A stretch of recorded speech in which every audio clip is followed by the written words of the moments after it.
तो फ्रेंड्स, कुछ अर्से पहले मेरी बात हो रही थी अपने फ्रेंड से, कोलीग से, ऑफिस के अंदर इस तरह हो गया था कि ड्यू टू कोविड हम लोग एक दूसरे से बहुत ज़्यादा नहीं इंटरेक्ट कर पा रहे थे, क्योंकि किसी का कोई ऑफ डे होता था, किसी का कोई ऑफ डे होता था, यानी कि वर्क फ्रॉम होम होता था। तो अब कुछ अरसे से थोड़ा सा लोग इन सिंक होना शुरू हो गए हैं दोबारा से। तो कुछ पुराने लोग जो मुझे मिले, जो स्पेसिफिकली क्रिप्टो ब्रोज जिसे कहते हैं ना, वो थे, और कभी भी क्रिप्टो के अगेंस्ट कोई चीज़ सुनने को तैयार नहीं थे। तो होते थे पहले। तो अब मैंने उनसे बात की कि मैंने कहा यार क्या सिचुएशन है और अब आप क्या कहेंगे इस बारे में। तो वो जो होता है ना कि बंदा डिनाइल में ही रहता है, तो उस पर उनका जवाब ये होता है कि यार सिर्फ क्रिप्टो थोड़ी गिरा है, पूरी दुनिया की स्टॉक मार्केट्स गिर गई हैं। गोल्ड का हाल देखें, गोल्ड ने भी कोई अच्छा परफॉर्म नहीं किया है। पूरी दुनिया की जो करेंसीज हैं वो नीचे जा रही हैं, तो आप क्रिप्टो को क्या कह रहे हैं। तो मैंने कहा यार देखो, अब अभी भी आप इस बात पे अगर बज़द हैं तो फिर मैंने कहा इस बात पे एक वीडियो भी बना देते हैं। खैर वो मेरी वीडियोस देखते नहीं हैं, लेकिन अच्छा ही ना देखें ताकि वो उनको फिर और तकलीफ होगी। पैरेलल नहीं क्रिएट कर सकते क्रिप्टो को और बाकी जो जितने भी जो लॉसेस हुए हैं लोगों को स्टॉक्स के अंदर, या जो करेंसीज के अंदर, या रियल एस्टेट्स के अंदर, या इवन जो पिछले कोई एक साल के अंदर 20% के करीब कैनेडियन हाउसिंग मार्केट डाउन हुई है, ऑलमोस्ट 20% के करीब हुई है, या इवन ऑस्ट्रेलियन या अमेरिकन। तो उस पॉइंट ऑफ व्यू से आप उसको कंपेयर नहीं कर सकते क्रिप्टो से। तो मैंने उनको यही बात की थी बाय द वे। तो उन्होंने बोला क्यों नहीं कर सकते। तो फिर मैंने कहा यार इसलिए नहीं कर सकते कि आपको बाकी चीज़ों के रैशनल्स पता थे। आपको ये पता था कि स्टॉक मार्केट के अंदर पीई वैल्यूज़ एक चीज़ होती है, मैंने उस पर अलग पहले वीडियो बनाई हुई है, मैं ज़्यादा उस पर अभी डिटेल में नहीं जाऊँगा। लेकिन आपको पता था वैल्यूएशन बहुत बढ़ गई है। आपको पता था टेस्ला की वैल्यूएशन पूरी दुनिया की कार मेकर से ज़्यादा बढ़ी हुई है। 1300 पीई के ऊपर चल रहा था किसी ज़माने में टेस्ला का स्टॉक। इसी तरह से आपको पता था कि भाई अमेज़ॉन ने ड्यूरिंग द कोविड, आपको पता है कि क्यों इतना बूस्ट हुई थी उसकी सेल और इस लेवल के ऊपर पहुंची थी। इसी तरह से आपको पता है फेसबुक भी इसी पॉइंट ऑफ व्यू से, क्योंकि वो एक तरह से जो लीडर था, मार्केट लीडर था सोशल मीडिया के अंदर, और ड्यूरिंग द कोविड उसको भी काफ़ी ज़्यादा उसकी रेवेन्यूज़ बढ़े थे। तो वहाँ पर भी उसकी वैल्यूएशन भी बहुत ज़्यादा ऊपर चली गई थी, और फेसबुक का स्टॉक भी इतना ऊपर चला गया था। प्लस ये कि रियल एस्टेट के अंदर फ्री मनी आया था पूरी दुनिया के अंदर, और लोगों ने रियल एस्टेट ख़रीदना शुरू कर दी थी। बहुत सारे लोगों को बहुत सस्ता लोन मिल रहा था, इंटरेस्ट रेट ऑलमोस्ट ज़ीरो के करीब चले गए थे। तो वहाँ पर लोगों के पास पैसा आ गया था, लोगों ने कहीं तो इन्वेस्ट करना था, फिर लोग अपने आप को अपग्रेड भी कर रहे थे। ऑल्दो कि जॉब लॉसेस उस तरह से नहीं हुई थी, लेकिन जॉब लॉस ना होने के बावजूद जो वेस्टर्न कंट्रीज़ थे उनकी गवर्नमेंट्स फ्री मनी बांट रही थी अपने लोगों के दरमियान। तो इसलिए स्टिमुलस हुआ था कि इकोनॉमी के अंदर चीज़ें चल रही थी और लोगों को फ़ायदा हो रहा था। तो उन्होंने स्टॉक मार्केट में इन्वेस्ट किया, उन्होंने रियल एस्टेट में इन्वेस्ट किया, गोल्ड में इन्वेस्ट नहीं किया उन्होंने इस तरह की चीज़ों में इन्वेस्ट किया जो कि उनको नज़र आ रही थी। फिर उन्होंने at the same time crypto में भी इन्वेस्ट किया, और क्रिप्टो का बूम भी इसी वजह से आया। वो जो कहते हैं ना कि क्रिप्टो डिसेंट्रलाइज्ड है, क्रिप्टो के अंदर आपको जो इन्वेस्टमेंट कर रहे हैं वो किसी को नहीं पता चलेगी, और हम गवर्नमेंट से अलग हो जाते हैं, तो ऐसा हो ही नहीं सकता। आज दुनिया की सारी गवर्नमेंट जो इस वक्त हैं अगेंस्ट क्रिप्टो के, क्योंकि उनको पता है कि उनकी पावर जा रही है। तो अगर कोई चीज़ गवर्नमेंट के अगेंस्ट जा रही होती है तो मैं उस चीज़ को वैसे ही नहीं सही समझता। उसका एक रीज़न है, मैं ये नहीं कह रहा कि मैं प्रो गवर्नमेंट हूँ या किसी भी गवर्नमेंट के प्रो हूँ। बात यह है कि गवर्नमेंट का होल्ड होना ज़रूरी है। हमने FTX के साथ देख लिया, हमने कॉइनबेस के साथ देख लिया, हमने और जितने भी एक्सचेंज हाउसेज हैं उनके साथ देख लिया जो क्रिप्टो के थे, उनके ऊपर उस तरह से रेगुलेशंस नहीं थी।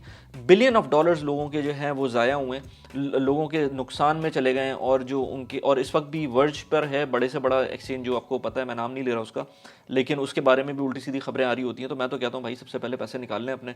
और मुझे फिर भी नहीं समझ में आता कि कोल्ड स्टोरेज क्या होती है, और वो अपना जो डोंगल के ऊपर सेव करते हैं, मुझे उसका भी नहीं पता। लेकिन बात यह है कि मुझे क्रिप्टो का समझ ही नहीं आता।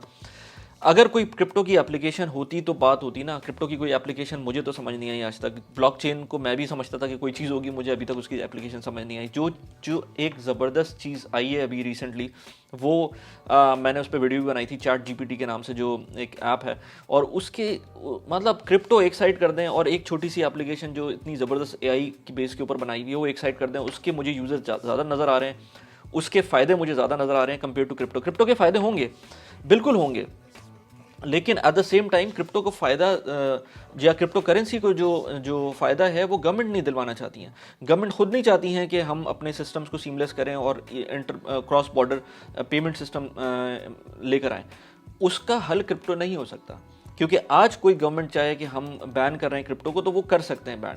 और अगर क्रिप्टो को बैन कर दिया और आपके जो पेमेंट सिस्टम है आप पैरेलल पेमेंट सिस्टम चलाने लगे, जैसे हवाला और हुंडी होता है उस तरह से आप चलाने लगे तो वो चल सकता है, लेकिन उसमें आपकी सेफ गार्ड आप नहीं रहेंगे। आप उसके अंदर आपको प्रॉब्लम रहेगी, आपके पैसे अगर कोई खा जाता है, आपके कोई एक्सचेंज हाउस गिर जाता है तो उस केस के अंदर आपको कोई बैकअप नहीं होगा। इसी तरह से जब मैं कहता हूँ ना, आप इवन पाकिस्तान के अंदर तो खैर हाउसिंग मार्केट के अंदर भी जो बड़े बड़े नाम हैं वो आपको छोड़ जाते हैं पीछे, मतलब आप उसके अंदर इन्वेस्ट करते हैं और आपको नहीं मिलते आपकी प्रॉपर्टीज़।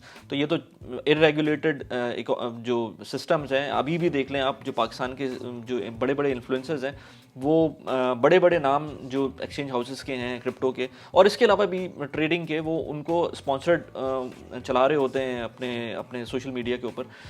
तो वो चल रहा है पाकिस्तान के अंदर, इस तरह की चीज़ें नहीं हैं अलाउ, फिर भी वो काम हो रहा है। और जब ये सब अभी एक बड़े इन्फ्लुएंसर के अगेंस्ट पाकिस्तान की पुलिस ने एक वारंट भी, आई मीन कोर्ट ने वारंट भी इशू किए, लेकिन बात वही है कि वो सब पैसे ख़त्म होने के बाद होता है ना, तो बंदा पहले ही उसमें समझ ले कि ये चीज़ गलत है। इसके अलावा मेरा भी एक न्यूज़लेटर है, आप उसको भी सब्सक्राइब कर सकते हैं। मैं उसके अंदर time to time newsletter send करता हूँ, लिंक मैंने डिस्क्रिप्शन में डाल दिया है। इसके अलावा इस वीडियो को भी लाइक कर दें और चैनल को सब्सक्राइब कर दें। मैं आज बात करूँगा आपसे कि ये जो डिफरेंस है बिटवीन जो फॉल ऑफ स्टॉक मार्केट या fall of real estate compare to fall of crypto, ये एक चीज़ नहीं है। मैं अगर आपको अभी एक कुछ चीज़ें बताऊं मैं यहाँ पर आपको, आप देखें, अब 2022 की बात करते हैं। 2022 के अंदर पूरे starting from 1 January until now, मैं बिल्कुल दिसंबर के एंड में ये वीडियो बना रहा हूँ, प्रॉब्ली इसके बाद स्टॉक मार्केट शायद ही 1-2 दिन के लिए खुली हो उसके बाद। लेकिन अगर मैं बात करूँ तो फेसबुक के अंदर 1 जनवरी 2022 को $338 का स्टॉक था, इस वक्त $117 का स्टॉक है, इससे भी नीचे जा चुका था, 65% डाउन हुआ है। इसी तरह से एप्पल $180 का स्टॉक था, 131 पे चला गया, 27% डाउन हो गया। अमेजॉन 170 का स्टॉक था और $85 पे किया है, 50% डाउन है। इसी तरह से नेटफ्लिक्स $600 का स्टॉक था, $294 पे चला गया, 50% डाउन है। गूगल जो है वो $145 का स्टॉक था, $90 का हो गया। ये गूगल में स्टॉक स्प्लिट भी आया था तो उसको एडजस्ट करके ये वैल्यू बता रहा हूँ मैं। तो 38% डाउन है। इसी तरह से वो अच्छा, अब बात करें बिटकॉइन की, तो बिटकॉइन का जो अमाउंट थी, वो जो वैल्यू थी वो $47,400 थी in the start of beginning of the year. उससे पहले ऑलमोस्ट $60,000 का चला गया था। लेकिन हम अगर इस साल की बात करें तो $47,000 का था और $16,500 का इस वक्त मौजूद है। तो इसके अंदर अगर देखें तो हमें नज़र आता है कि फेसबुक जितने ही इसने डाउनवर्ड ट्रेंड दिखाया है, एज सच बहुत ज़्यादा कोई डिविएशन नहीं है। अगर इन टेक स्टॉक्स में देखें, बाय द वे जो टेक स्टॉक में देख रहा हूँ ये फैंग के स्टॉक्स थे, जो किसी ज़माने में बहुत मशहूर एक टर्म थी, FAANG, फैंग। ये उनके कंपोनेंट्स हैं। अब तो खैर उसके बाद वो मैंग हो गया, उसके बाद पता नहीं क्या क्या आ गया, उसमें माइक्रोसॉफ्ट भी आ गया, उसमें और भी कंपनीज आ गई। खैर ये शुरू में आई थिंक जिम क्रैमर ने ये कहा था, जिम क्रैमर एक बहुत बड़ा आई थिंक न्यूज़ कास्टर है US का, उसने कहा था, इस वर्ड को लेकर आया था। लेकिन एनीवेज अब तो खैर ये इररिलेवेंट हो गया। अगर अब बात करें कि मैं क्यों समझता हूँ कि ये इसको पैरेलल नहीं कह सकते बिटकॉइन को compare to something like Facebook या एप्पल या नेटफ्लिक्स या गूगल, ऑल्दो के उनके अंदर भी काफ़ी ज़्यादा डाउनफॉल आया। अगर टेस्ला की बात ही कर लें तो टेस्ला का जो पी था वो तकरीबन कोई 1300 के करीब था। पी basically as I said before कि मैंने उस पर अलग से वीडियो बनाई हुई है, लेकिन आपको एक वैल्यूएशन शो करता है, ऑल्दो कि ये एक KPI नहीं है स्टॉक मार्केट के अंदर किसी स्टॉक को जज करने का, लेकिन इसके अंदर आप मल्टीपल और डिफरेंट किस्म के जो इंडिकेटर्स होते हैं उनको मिलाते हैं और फिर आप किसी स्टॉक को उसको एनालाइज करते हैं। लेकिन ये एक बहुत अच्छा पैरामीटर है, बैरोमीटर है किसी भी स्टॉक को जज करने का कि उसकी वैल्यूएशन क्या है इस वक्त, और पुरानी वैल्यूएशन क्या है और इस वक्त क्या वैल्यूएशन है। तो ये रेलेवेंट टर्म है। 1300 PE था और आई डोंट नो इस वक्त कितना है, मैं अभी उसको देख लेता हूँ कि इस वक्त कितना है, लेकिन अभी मैं लिख दूंगा यहाँ पर कि कितना उसका PE चल रहा है। तो हमें पता था कि इसकी वैल्यूएशन बहुत ज़्यादा है। अगर लेट्स से अमेजॉन के स्टॉक्स ऊपर गए हैं तो फॉर सम रीज़न ऊपर गए थे, वो ऐसे ही नहीं चले गए थे, उनके अंदर हमें नज़र आ रहा था कि एक्टिविटी ज़्यादा थी। टेस्ला के जो स्टॉक ऊपर गए थे उसमें लोग अज्यूम कर रहे थे कि टेस्ला बहुत क्योंकि दुनिया की एक पहली कंपनी थी जिसने EVs का कॉन्सेप्ट लेकर आई थी, तो लोगों ने सोचा था कि शायद इसके अंदर बहुत ज़्यादा इनोवेशन होगी। उसके बाद इलॉन मस्क के ट्विटर के ऊपर जाने के बाद और मल्टीपल और चीज़ों की वजह से टेस्ला का स्टॉक उस तरह से परफॉर्म नहीं करे। टेस्ला अभी भी एक अच्छी कंपनी है, अच्छी गाड़ियाँ बनाती है। इसी तरह से लेट से नेटफ्लिक्स की बात करें तो ड्यूरिंग द कोविड लोगों ने बहुत ज़्यादा नेटफ्लिक्स देखा और उसमें उसकी ग्रोथ हुई, लेकिन उसके बाद से वो स्टैग्नेंट होना शुरू हुई जब ये दुनिया दोबारा से खुलना शुरू हुई, तो वो भी हमें समझ में आता है। गूगल की भी अर्निंग्स उस तरह से नहीं हो पा रही हैं जब से कोविड ख़त्म हुआ है, तो वो हमें रीजनिंग समझ में आती है, लेकिन बिटकॉइन के लिए कोई रीजनिंग नहीं है, मेरे पास कोई रीजनिंग नहीं है अपार्ट फ्रॉम दैट कि वो बीच में जब फ्री मनी लोगों के पास आना शुरू हुआ तो लोगों ने उस पर इन्वेस्ट करना शुरू कर दिया। इसके अलावा मेरे पास कोई रीजनिंग नहीं है बिटकॉइन को या इवन अदर बिटकॉइन तो एक एलीट ऑफ द एलीट किस्म का एक जो क्रिप्टो करेंसी है उसको कह सकते हैं, लेकिन एज सच कोई और रीज़न नहीं है बिटकॉइन का पैसे बढ़ने का, 63,000 पे जाने का, इस वक्त नीचे आने का भी कोई रीज़न नहीं है। मतलब इसकी कोई अभी भी जो ट्रांजैक्शन कॉस्ट है अगर देखें तो कोई ट्रांजैक्ट करता है बिटकॉइन की वजह के थ्रू तो उसको मिनट्स लग जाते हैं compare to someone transacting through Mastercard या वीज़ा कार्ड, तो वहाँ पर भी कोई यूटिलिटी नहीं है। तो बिटकॉइन या आप लेट से गोल्ड को ले लें, इसको डिजिटल गोल्ड कहते हैं, तो भाई गोल्ड को तो लोग ऑर्नामेंट के तौर पे लेते हैं, इंडिया में उसको एक अलग ही लेवल पे रखा जाता है गोल्ड को। यहाँ पर बिटकॉइन को किस लेवल पे रखा जा रहा है, क्यों रखा जा रहा है, वो भी नहीं समझ में आ रहा। अच्छा, अब एट द सेम टाइम हम ये नहीं है कि यूएस की स्टॉक मार्केट पूरे साल बिल्कुल ही नीचे चली गई थी। अब हम बात करें वॉलमार्ट की, तो वॉलमार्ट के अंदर 143 का स्टॉक था, 143 के ऊपर इस वक्त मौजूद है, कोई उसके अंदर डिफरेंस नहीं आया, बल्कि इसने डिविडेंड पेइंग स्टॉक है तो इसने अच्छा डिविडेंड भी पे किया है। यूनिलीवर का स्टॉक देख लें, 54 का स्टॉक था, 5% डाउन हुआ है, 51 के ऊपर है, लेकिन उसने भी डिविडेंड पे किए हैं। तो इसी तरह से आप अच्छी कंपनीज को देखेंगे ना, अगर फर्स्ट करें आज जैसे एग्जांपल लेते हैं, दो एग्जांपल है मेरे पास, पाकिस्तान स्टॉक एक्सचेंज के अंदर दो कंपनीज हैं, एक एंग्रो ग्रुप और एक बैंक अल्फला। इन दोनों कंपनीज ने रिसेंटली बायबैक की बात की है। अब बायबैक क्या होता है, उनको लगता है कि इनके स्टॉक की जो प्राइसेस हैं वो काफ़ी नीचे चली गई हैं, बेहतर ये है कि ये स्टॉक खुद ख़रीद लें, क्योंकि इनको पता है कि इनकी कंपनीज इससे ज़्यादा वर्थ करती हैं।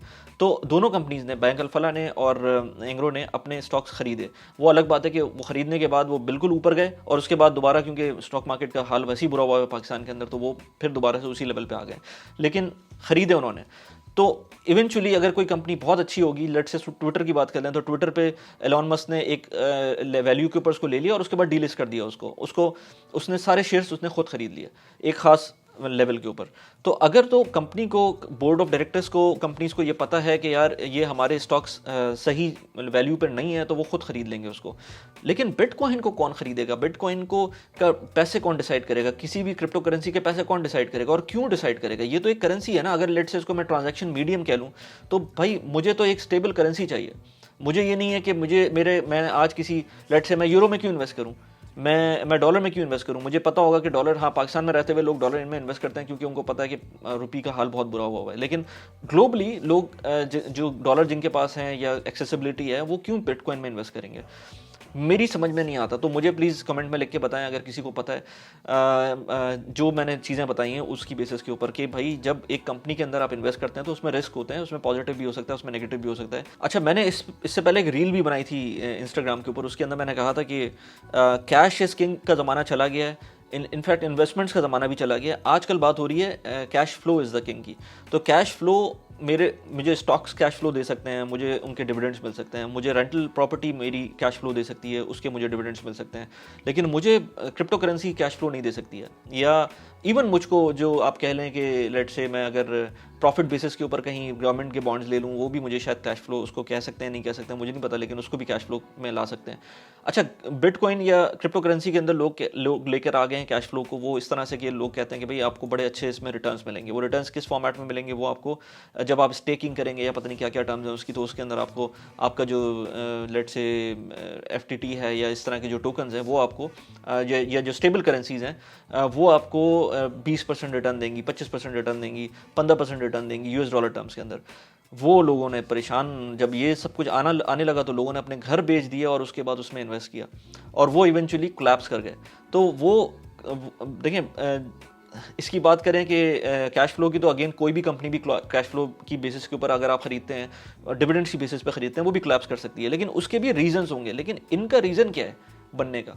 एनीवेज, मैं ज़्यादा इसमें डिटेल में अब और नहीं जाता, क्योंकि मेरे ख्याल से मैंने ऑलरेडी बहुत बात कर दी है, और कमेंट्स के अंदर मैं देखूंगा कि कोई प्रो क्रिप्टो लोग आते हैं और उसमें फिर बात करते हैं, तो शायद उसमें डिस्कशन इग्नाइट करे। अच्छा, आपको अगर लर्न करना है कि क्रिप्टो करेंसी पीछे कैसे चल रही थी और क्यों ये फाउंडेशन इसकी बनी और इस तरह से हुआ, तो वो आप इसके अलावा भी और भी किसी चीज़ के बारे में आपको लर्न करना है, या लेट से आपको यूट्यूब के बारे में लर्न करना है, प्रोडक्टिविटी के बारे में लर्न करना है, तो वो मैंने स्किल शेयर के साथ पार्टनरशिप की है, तो उसकी आपको 1 मंथ की जो मेंबरशिप है वो फ्री मिलेगी अगर मेरा रेफरल कोड यूज़ करते हैं। लिंक मैंने डिस्क्रिप्शन में डाल दिया, उसको आप यूज़ करते हुए 1 महीने की इसकी मेंबरशिप ले सकते हैं। इसमें बड़े बड़े क्रिएटर्स लाइक अली अब्दाल और बहुत सारे क्रिएटर्स जिनको मैंने देख के यूट्यूब स्टार्ट किया था, उनके बहुत अच्छे अच्छे कोर्सेज मौजूद हैं, आप उसको जाके देख सकते हैं, अपनी नॉलेज बढ़ा सकते हैं, क्रिप्टो के बारे में भी उसके अंदर है।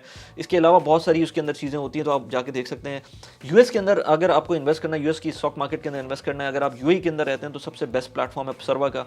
मैंने उसका लिंक डिस्क्रिप्शन में डाल दिया है। उसके थ्रू अगर आप इन्वेस्ट करते हैं तो आपको $50 का रेफरल बोनस भी मिलेगा अगर आप मेरे लिंक को यूज़ करते हुए उसके अंदर इन्वेस्ट करते हैं। Terms and condition applies. मैं यूएई में रहता हूँ। यूएई में रहने के पॉइंट ऑफ व्यू से अगर कंपेयर करें कनाडा की लिविंग कॉस्ट, मैंने एक बहुत लंबी पॉडकास्ट की है अपने दोस्त के साथ, यासीन के साथ, वो मैंने यहाँ पर इसका लिंक लगा दिया, उसको जाके देख सकते हैं फुल डिटेल के अंदर। दोनों कंट्रीज़ के, दोनों सिटीज़ के, वहाँ टोरंटो, यहाँ दुबई, उन दोनों सिटीज़ के हमने कॉस्ट ऑफ लिविंग एक्सपेंसेस के बारे में डिटेल में डिस्कस किया था। इसके अलावा मैंने बात की थी मेरे 3 सक्सेस के जो सिस्टम्स हैं वो मैंने बनाए में, कुछ इसमें प्रिंसिपल्स हैं, वो कौन से प्रिंसिपल्स हैं मैंने उस पर बात की थी। यहाँ पर मैंने उसका वीडियो का लिंक लगा दिया। कैसी लगी वीडियो प्लीज़ मुझे बताइएगा। Thanks for watching the video. Bye bye.